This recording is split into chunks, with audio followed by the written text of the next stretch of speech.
Well, the Denver Broncos have sure given us something to talk about today, as on day 2 of free agency, Wes Welker has agreed to a 2-year contract with the Denver Broncos, going from one AFC contender to another, from the Patriots to the Broncos. So how does this shake things up? Wes Welker, when I immediately saw the terms of the contract, I thought he signed for a lot lower than I thought he would, but to me, him signing for this amount in Denver at least makes sense. I'm a little surprised there wasn't a team out there willing to spend more, because I thought Welker was for sure going to get overpaid, but I think he got a pretty good deal here in Denver, as he's getting a 2-year, $12 million contract, and I wanted to compare that quickly to Brian Hartline, who's 5 years younger, got 5 years, $30 million. Both contracts are $6 million a year, but what this shows is that there's not much value around the league for a slot receiver. I mean, Percy Harvin, he did sign a 6-year, $67 million contract with the Seahawks, but he's a different type of guy. He's not just a slot, he's so versatile.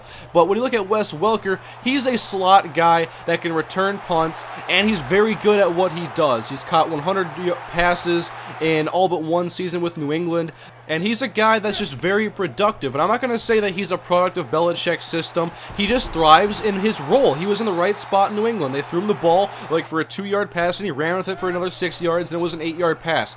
And I think Wes Welker is a very good receiver. I love his quickness and his run after the catch ability, and I would say that he's probably had his last 100 catch season, because he's going to be the third option in Denver. Now in New England, the thing there is, I think part of his price tag here is his value. In New England, they have Gronkowski and Hernandez with big contracts. They have a running game now with Stephen Ridley, and they have one of the top quarterbacks in the NFL.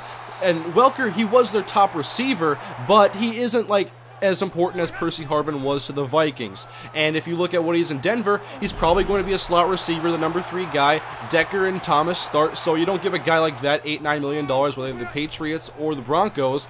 The only way I could have seen Welker making $9-10 million was if there was a desperate team that wanted to sign him, and apparently there wasn't a market for that from Minnesota, or the Texans needed a receiver, they didn't want to get him.